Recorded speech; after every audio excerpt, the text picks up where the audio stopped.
오늘 본문의 말씀을 통해서 너무 멀리 가지는 마라, 너무 멀리 가지는 마라, 이런 말씀의 제목을 통해서 우리 하나님 말씀 함께 나누기를 원합니다. 사랑하는 여러분, 저와 여러분들은 얼마나 날마다 하나님의 사랑을 경험하고 체험하고 살아가십니까? 우리가 잘 아는 찬송가 304장 그 크신 하나님의 사랑이라는 이 찬송의 가사에 보시면 정말 우리 하나님의 사랑이 얼마나 크신지를 우리에게 잘 말씀해 주고 있습니다. 3절 가사가 이렇죠. 하늘을 두루마리 삼고 바다를 먹물 삼아도 하나는 그 하나님의 사랑을 우리가 다 기록할 수 없겠다, 이렇게 말씀을 합니다. 그 하나님의 크신 사랑이 어찌나 큰지 어디에다 다 쓸 수가 없고 저 하늘 높이 쌓아도 그 하나님의 사랑을 채우지 못하겠다, 이렇게 고백하고 있습니다. 여러분, 오늘 우리가 계속해서 살펴보고 있는 이 출애굽기의 말씀에도 보시면 우리 하나님께서 그 이스라엘 백성들을 출애굽시키시기 위해서 얼마나 많은 수고와 노력을 하시는지 잘 보여주고 있습니다. 하나님께서는 특별히 출애굽하는 그 과정 가운데 애굽에 10번이나 되는 재앙을 내리심을 통해서 정말 이스라엘 백성들이 하나님만이 참 신이시고 하나님만이 유일한 구원자라는 사실을 그들에게 알게 하시기 위해서 수고하셨습니다. 또한 하나님께서는 저와 여러분들을 구원하시기 위해서 하나님의 독생자 외아들 예수 그리스도의 생명이라는 세상에서 가장 귀한 것을 아낌없이 내어주실 만큼 큰 수고를 감당하셨다라는 사실입니다. 여러분, 우리가 이런 은혜를 생각할 때 정말 우리가 이 땅 가운데 어떤 것보다도 하나님을 가장 사랑하고 하나님을 가장 존귀한 존재로 여겨야 하지 않겠습니까? 우리 하나님께서도 저와 여러분들이 우리 하나님만 사랑하기를 원하신다라는 사실을 믿으시기를 소망합니다. 여러분, 신명기 6장 5절에 보시면 우리가 하나님을 사랑하되 어떻게 사랑하라라고 말씀을 하시느냐 하면 너는 마음을 다하고 뜻을 다하고 힘을 다하여 내 하나님 여호와를 사랑하라, 이렇게 말씀하고 계십니다. 여러분, 어떻게 사랑하라 말씀하십니까? 정말 우리의 온 마음 정성을 다하여서 온 힘을 다하여서 하나님을 사랑하라, 이렇게 말씀하고 계십니다. 하나님께서는 우리가 세상의 어떤 것보다도 하나님만을 사랑하기를 원하신다라는 사실입니다. 그런데 여러분, 지금 우리가 살아가고 있는 이 세대에 우리가 하나님을 사랑하지 못하도록 계속해서 우리를 유혹하는 그런 유혹들이 있습니다. 바로 그 유혹의 소리들이 오늘 우리가 살펴보려고 하는 이 바로의 타협 안에 들어있다라는 것입니다. 하나님께서는 아론과 모세를 통해서 바로에게 계속해서 명령을 하십니다. 무엇입니까? 내 백성을 보내라. 그들이 나를 섬길 것이다 라는 명령을 계속해서 바로에게 전했습니다. 하지만 바로가 어떻게 합니까? 그 하나님의 명령을 듣지 않습니다. 그런데 그 하나님께서 바로가 명령을 듣지 않자 애굽에 내리신 재앙으로 말미암아 이제 바로가 너무나 두려워서 전면적으로 그 하나님의 명령에 부인할 수는 없어서 이제 타협안을 제시합니다. 우리가 지난주에 그 타협안, 첫 번째 타협안을 함께 살펴보았습니다. 바로가 첫 번째 제시한 타협안이 무엇이었습니까? 바로 이 땅에서 너희 하나님께 희생을 드려라 라는 것이었습니다. 그러니까 이 땅에서, 세상에서 너희 하나님께 제사를 드리라는 것입니다. 세상에서 하나님께 예배하라라고 바로는 타협안을 제시하고 있다라고 말씀을 드렸습니다. 여러분, 이 첫 번째 바로의 타협안, 어떤 의미가 있다 말씀을 드렸습니까? 첫째는 바로 애굽에 있는 여러 신들 중에 하나처럼 하나님을 섬기라, 하나님을 예배하라라고 말하고 있습니다. 둘째는 무엇입니까? 너희가 세상의 한 발, 교회의 한 발, 어떨 때는 세상에 더 무게중심을 두고 형식적으로 하나님을 섬기라라고 바로는 타협안을 제시하고 있습니다. 세 번째는 무엇입니까? 네가 있는 그곳에서 네가 원하는 방식대로 네 편한 대로 하나님을 섬기라라고 바로는 타협안을 제시했습니다. 그런데 여러분, 지금도 사단은 우리를 이렇게 유혹하고 있다라고 말씀을 드렸습니다. 그런데 이 바로의 타협 안에 대해서 모세는 어떻게 반응을 했습니까? 그럴 수 없습니다.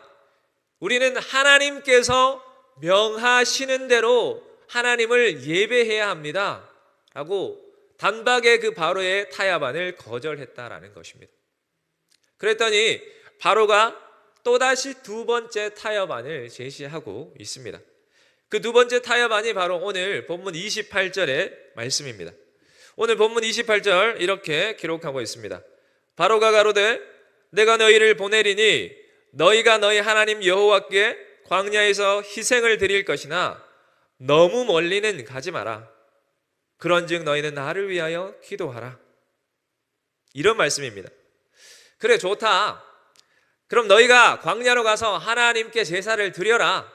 하지만 너무 멀리 가지는 마라. 너무 멀리 가지는 마라. 이렇게 바로가 두 번째 타협안을 제시하고 있습니다. 그렇다면 여러분, 지금 바로가 제시한 이 두 번째 타협안의 의미가 무엇이냐 하는 것입니다. 계속해서 말씀을 드리지만 이 바로의 타협안은 오늘날 우리를 유혹하는 사단의 음성이라고 말씀을 드렸습니다.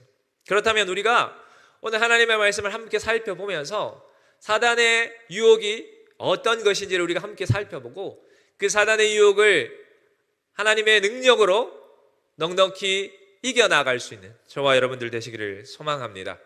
그렇다면 오늘 우리가 이 바로의 두 번째 타협 안대로 살아서는 안 되는 세 가지 이유를 함께 살펴보려고 합니다. 첫 번째, 바로의 두 번째 타협안, 너무 멀리 가지는 마라 라는 그 말대로 살아서는 안 되는 이유는 바로 사단의 공격을 받아서 쉽게 넘어질 수 있기 때문입니다. 여러분, 바로가 지금 백성들에게 광야에서 제사를 드려도 좋다라고 말했습니다. 이것은 무슨 의미입니까? 그래, 너희 이제 애굽에서 나가도 좋다라고 허락을 한 것입니다. 그런데 문제는 조건을 달았다라는 것이죠. 그 조건이 무엇입니까? 너무 멀리 가지는 마라. 애굽 가까운 곳에 머물러라 라는 조건을 달았습니다. 여러분, 그 이유가 무엇이겠습니까? 지금 바로에게 이 이스라엘 백성들은 어떤 존재입니까? 무한한 노동력이라는 것이죠. 그것도 보수도 주지 않고 쓰는 굉장한 노동력이라는 것입니다. 바로에게 있어서도 애굽에 있어서도 이 이스라엘 백성들은 정말 귀한 자원이었다라는 것이죠. 그러니 이 귀한 자원들을 바로가 그냥 쉽게 내줄 리가 없다라는 사실입니다. 그래서 바로는 계속해서 너희가 가기는 가되 애굽 가까운 곳에 머무르라 이렇게 말을 하고 있는 것입니다. 왜 그렇습니까? 왜냐하면 여러분, 애굽 가까운 곳에 머물고 있으면 이 바로가 마음만 먹으면 군사를 이끌고 가서 그 이스라엘 백성들을 다시 애굽으로 잡아올 수 있기 때문에 그렇습니다. 여러분, 사단은 우리가 하나님을 만날 수 있는 깊은 장소로 들어가는 것을 원치 않아서 계속해서 우리가 세상에 매여서 세상에 가까이 있도록 우리를 유혹한다라는 것입니다. 좋다. 네가 신앙생활하고 예수님 믿고 하나님께 예배 드리는 거 그렇게 해. 그런데 적당히 해. 너무 유별나게 하지는 마.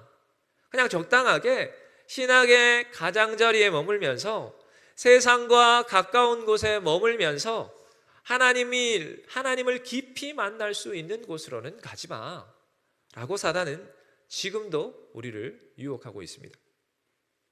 여러분, 보트피플이라는 말 들어보셨습니까? 예전에 이제 베트남이 망하게 되는 그 시점에 그 나라 백성들이 망한 나라를 이제 떠나려고 보트를 타고 그 나라를 떠났다 해서 그 보트피플이라는 말이 사용이 되었습니다. 그런데 그 보트피플 가운데 어떤 일가의 이야기입니다. 한 가족이 야밤에 이제 그 나라를 탈출하려고 자신들이 준비해 놓은 그 부둣가의 배에 타고 밤새도록 열심히 노를 저었습니다. 그런데 여러분, 이들의 결과가 어떻게 되었을까요? 정말 안전하게 그 나라를 탈출할 수 있었을까요? 그런데 여러분, 그 결과는 이 일가족이 베트콩에게 잡혀서 일가족 모두가 총에 맞아 죽었다라는 사실입니다. 여러분, 왜 이런 결과가 일어난지 아십니까? 왜냐하면 이 가족들이 너무나 급한 마음에 빨리 이 나라를 탈출해야 되겠다라는 마음에 배를 타고는 그 배와 부둣가에 연결되어 있는 그 끈을 풀지 않고 그 끈이 묶여져 있는 그 상태에서 밤새도록 노를 저었다라는 것입니다. 그러니 끈이 묶여 있는 배는 그들이 아무리 밤새도록 노를 젓는다 할지라도 한 발도 앞으로 나아갈 수 없었다라는 것입니다. 마찬가지입니다, 여러분. 저와 여러분들이 세상과 연결되어 있는 그 밧줄을 끊지 않고서는 우리 하나님께로 더 깊이 나아갈 수가 없다라는 사실입니다. 다시 말해서 저와 여러분들이 신앙생활을 하시되 적당히 할 것이 아니라 정말 하나님의 깊은 은혜의 그 자리까지 나아가서 그 은혜의 강물이 우리의 온 몸을 담그는, 그래서 날마다 하나님의 깊은 은혜를 경험할 수 있는 그런 신앙생활을 해야 한다라는 것입니다. 그렇게 할 때 사단의 어떤 유혹에도 우리가 넘어가지 않을 수 있는 줄로 믿으시기를 주님의 이름으로 축원합니다. 두 번째로, 바로 이 두 번째 타협안대로 살아서는 안 되는 이유는 바로 하나님과의 친밀한 교제 가운데 하나님의 깊은 은혜를 경험할 수 없기 때문입니다. 여러분, 사도행전 3장 말씀해 보시면 성전 미문에 나면서부터 걸을 수 없었던 한 사람이 그 말씀에 기록되어 있습니다. 그런데 여러분, 그 사람이 지금 그곳에 앉아 있는 이유가 무엇입니까? 네, 바로 그곳을 지나다니는 사람들로부터 돈을 받기 위해서입니다. 그는 성전 안에서 어떠한 일이 일어나는지에 대해서는 전혀 관심이 없는 사람입니다. 그저 오늘 이 앞에 어떤 사람이 지나갈까? 돈이 많은 사람이 지나가서 내가 많은 돈을 그들로부터 받을 수 있으면 참 좋을 텐데, 오로지 그 앞을 지나가는 사람들의 그 주머니에 들어있는 돈에만 이 사람은 관심이 있다라는 것입니다. 여러분, 이처럼 우리가 신앙생활을 하고는 있지만 하나님께 더 깊이 나아가는 것에는 전혀 관심이 없고 그곳에는 전혀 소망함을 두지 않고 내가 예수 믿어서 세상적으로 잘되고 세상적으로 성공하고 세상적으로 나에게 어떤 유익이 있는 그것에만 관심을 가지고 있는 그런 사람들이 있다라는 사실입니다. 그런데 여러분, 우리가 이렇게 신앙생활을 하면 교회를 5년, 10년, 아니 20년을 다닌다 할지라도 결코 믿음이 자랄 수 없다라는 것입니다. 왜냐하면 그분은 하나님을 제대로 만난 경험이 없기 때문에, 하나님을 알지 못하기 때문에 믿음이 자랄 수가 없는 것입니다. 요한계시록 3장 15절 말씀 보시면 오늘의 교회들을 대표하는 7 교회에게 예수님이 주시는 말씀이 기록되어 있습니다. 이렇게 말씀하시죠. 그 중에 특별히 라오디게아 교회라는 교회에게 우리 주님이 이렇게 말씀을 하십니다. 내가 네 행위를 아노니 네가 차지도 아니하고 뜨겁지도 아니하도다. 네가 차든지 뜨겁든지 하기를 원하노라. 이렇게 말씀하십니다. 여러분, 이 라오디게아 교회는 하나님을 믿기는 믿고 하나님을 예배하기는 예배했지만 모든 것을 형식적으로 했다라는 것입니다. 이런 것이죠. 형식적으로 주일날 한번 와서 예배드리는 것, 이것으로 자신의 신앙생활의 모든 것들을 다 했다라고 생각하고 신앙생활을 한다라는 것입니다. 주일날 예배 나오지 않으면 왠지 마음이 찔리고 뭔가 찜찜하니까 습관적으로 나와서 그 자리를 채우고 있는 것을 말씀하는 것이죠. 이러한 성도들에게 우리 주님이 라오디게아 교회를 통해서 이렇게 말씀을 하십니다. 계시록 3장 16절 말씀해 보시면 내가 이같이 미지근하여 뜨겁지도 아니하고 차지도 아니하니 내 입에서 토하여 버리리라 라고 말씀하시죠. 무슨 말씀입니까? 하나님이 이렇게 신앙생활하는 자들 결코 기뻐하지 않으신다고 말씀하시는 것입니다. 사랑하는 여러분, 신앙의 가장자리에 머물러 형식적으로 신앙생활을 하면 우리가 절대로 하나님을 온전히 알 수가 없습니다.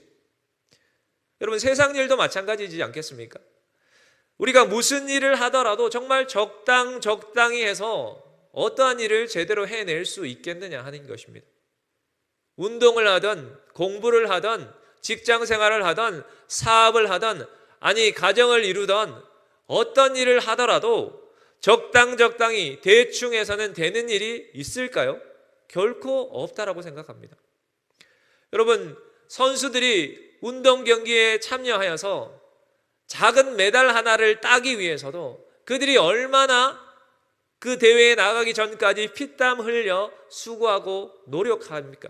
왜 그렇게 그들이 하는 것입니까? 대충 적당히 해서는 아무것도 이루어지는 것이 없기 때문에 그러한 것입니다. 여러분, 신앙생활도 마찬가지입니다. 적당히 해서는 결코 하나님을 깊이 만날 수 없고 그분의 은혜를 제대로 경험할 수 없다라는 사실입니다. 사랑하는 여러분, 우리가 모태신앙을 통해서 신앙생활을 시작했던지 아니면 어떤 분의 전도를 통해서 신앙을 시작했던지 우리가 신앙생활을 시작했다면 정말 제대로 한번 신앙생활을 해서 하나님의 놀라운 은혜를 체험하는 그 은혜를 누리고 예수님의 참 제자로서 이 땅 가운데 하나님께 영광을 올려드리는 그런 기쁨을 누리며 살아보아야 하지 않겠습니까?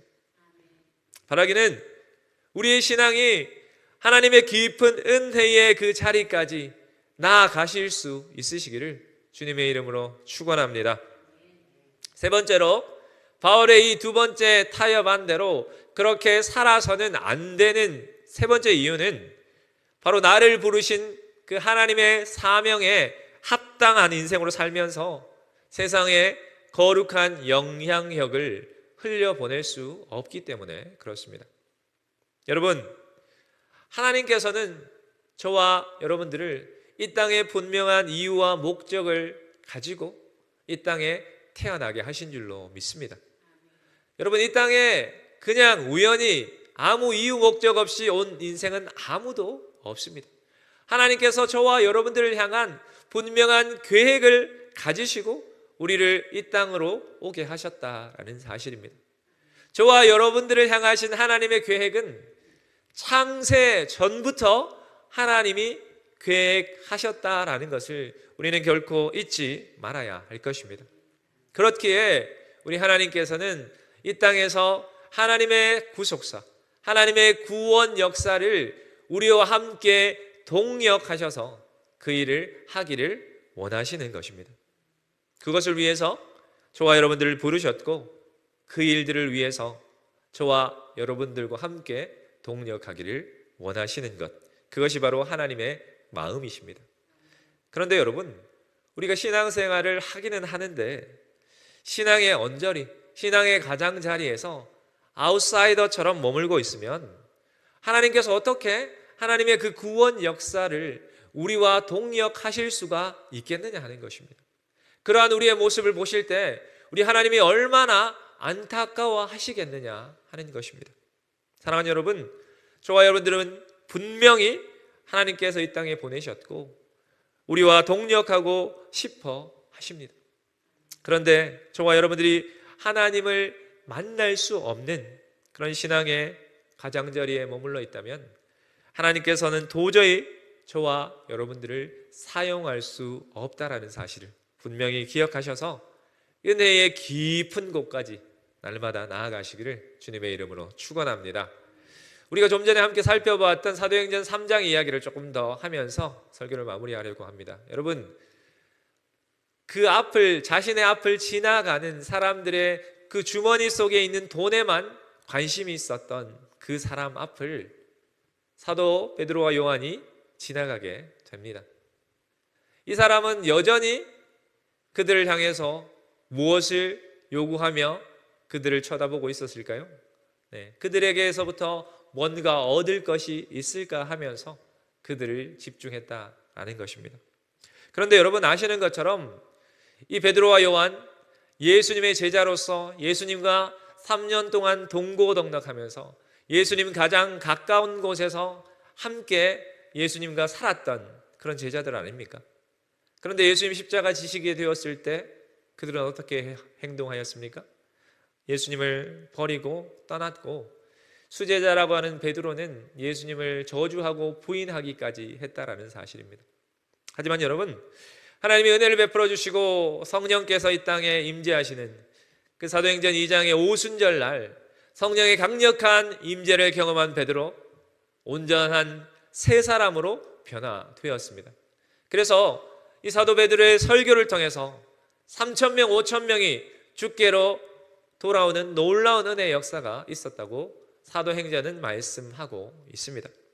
그런 베드로가 정말 하나님께서 그 베드로를 사용하셔서 하나님의 일들을 이렇게 놀랍게 행하시는 그 베드로와 요한이 오늘 그 성전 미문에 앉아있는 그 사람 앞을 제9시 기도 시간에 지나가게 되었다라는 것입니다. 그때 그는 베드로와 요한에게 뭔가 얻을 것이 없을까 싶어 집중을 했습니다. 좀 전에 말씀드린 것처럼, 하지만 베드로와 요한은 그에게 세상의 어떤 것과도 비교할 수 없는 최고의 가치를 그에게 주었다라는 것이죠. 그것이 무엇입니까? 베드로가 이렇게 말씀합니다. 음과 그는 내게 없거니와 내게 있는 이것으로 네게 주노니 나사렛 예수 그리스도의 이름으로 일어나 걸어라, 이렇게 말했을 때 날 때부터 앉아 있었던 그가 정말 거짓말처럼 일어나 걷고 뛰면서 하나님을 찬양했다라는 사실입니다. 그의 평생의 소원함이 지금 이 자리에서 이루어진 것입니다.